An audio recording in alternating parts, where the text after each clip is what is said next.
Agoraphobia. Agoraphobia, loosely defined as a fear of places, unfamiliar places, or places that have hurt you in the past, or places that spark up a memory that makes you feel bad. A friend of mine also said in the WhatsApp comments, he said that it's fear of the unknown. As much as agoraphobia fascinates me as a word and as a condition itself, right? Let's look at mental health. Let's look at mental health at large. The main thing I find fascinating about mental health, especially being a medical doctor, especially being a clinician, where a patient is supposed to tell me what the problem is. I'm supposed to touch and feel them and do some tests if I need to and confirm that this is what they haven't treated. And mental health is a bit different. As with agoraphobia, it's mainly self-diagnosed. So naturally somebody comes to you and tell you they have something and you have to believe them. Difficult, isn't it? That's exactly what all the mental health care users, some call them psychiatric patients, that's what they go through. Because all the conditions that you might find in the DSM-5, naturally speaking, the only thing, or mainly the main thing that we have is the patient's experiences, is what they tell us. Mainly it's what they tell us.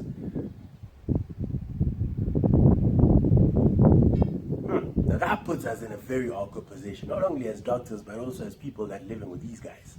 And who are these guys? We don't know. You might be that guy. I might be that guy. We can't really tell. Because at some point, we all feel a little bit horrible, a little bit bad, a little sad here. Sometimes our minds fail us and then we don't think really straight. So who's actually a user and not? Who should be admitted or not? That's always the debate right there. That's always the debate. But what I want to share with you in this video, especially stemming from the term agoraphobia and as a condition, is that during these lockdown times, guys, during these times, these are times where all the systems are out of play. You used to going to work and coming back and watching whatever and doing whatever, but that system is gone now. That's why I said agoraphobia. Now you find yourself in a position where you're inside the house and you are scared to go out. And you're limited inside the house. Hence my Angela said, now I know why caged birds sing, because I mean, you get bored, naturally speaking. I've seen a few memes circulating and people like, eating, yo. I'm like, guys, you guys are not focused. We are under lockdown. Save that food. You might need that food. You know what I mean? You can't just be eating all the time. But the thing is, we need systems. We need something to do. Here we are. Let's discuss this. What are we talking about? What are we discussing? What is mental health? What is agoraphobia?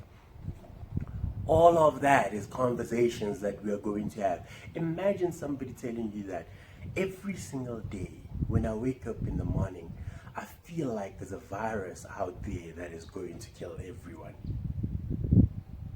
And the worst part is that there's no virus, but I believe that there's a virus. Imagine how that person must feel every single day.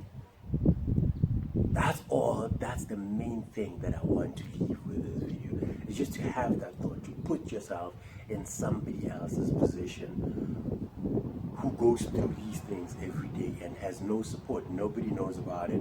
Nobody really believes them. Even the people that are taking them to seek help, they're still not very sure as to what they are doing, because the condition itself, the medication and the treatment takes a while until it can actually show effect. And it's also a group thing. It's not one of those conditions where you take a pill and then you're fine.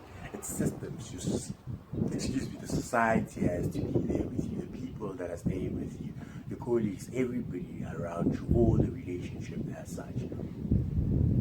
But to be honest, in all honesty, if I can put it in my personal terms and if I can be heartfelt about it, I believe that we are all right. We are surviving. I remain positive. I stay positive in this way that my favorite, if I can put it this way, my favorite life cycle is a life cycle of a butterfly. As cheesy as it is, but it's a life cycle of a butterfly. There's the egg stage, There's the worm stage, there's the cocoon stage, and there's the butterfly, fully grown butterfly. Now, as a worm, you're out there exposed. There's all these horrible things that can happen to you. Even you become anxious yourself. You're really thinking to yourself, why is everybody out here to eat me? If I wonder how far, I might dry out from the sun and not make it home. Life is so difficult for me as a worm, until a point where you create a cocoon and you self-isolate. When you quarantine yourself inside of your cocoon and you start making sense of all the things that you have experienced outside, and you start recreating yourself as something that's going to go out there and conquer what it is that you have seen and experienced. We are under lockdown at this point. Naturally speaking, metaphor or not, we are in lockdown. We are in a cocoon. We are closed off in our own home. But the other thing about that is that we should not just only focus on the fact that we are closed off, we are safe, or whatever the case might be, or that we are closed off and we might still have the virus, or whatever the case might be. However, what we must focus on at this point, as much as everything else is happening, as much as even myself as a clinician, I'm working on means to fight against this pandemic that has hit us. As much as all of that is happening, but you as well, internally, from a mental health perspective, you need to also work on the butterfly that's going to leave the house. You also need to come from a perspective where you're like, I wonder what kind of a person I'm going to be after this lockdown. When I kick down these doors and step out of there, go back to work, how am I going to be? How was I at work? How am I going to be at work? Guys, as a family, how have I been, and how am I, and how would you like me to be? You're working on that butterfly, naturally speaking. You're like, when I bust out of here, I need to get out there and I need to be this person. And that's naturally what I want to leave you with. What I want to leave you with is, while we're inside this cocoon, while we're with our family members that don't know us very well, that we might find ourselves arguing with them from time to time about small things, naturally speaking, to show that we miss each other. I just want to talk to you. I want to talk to you so much that I'll start something small and argue with you about it unnecessarily, because I really like to hear your voice.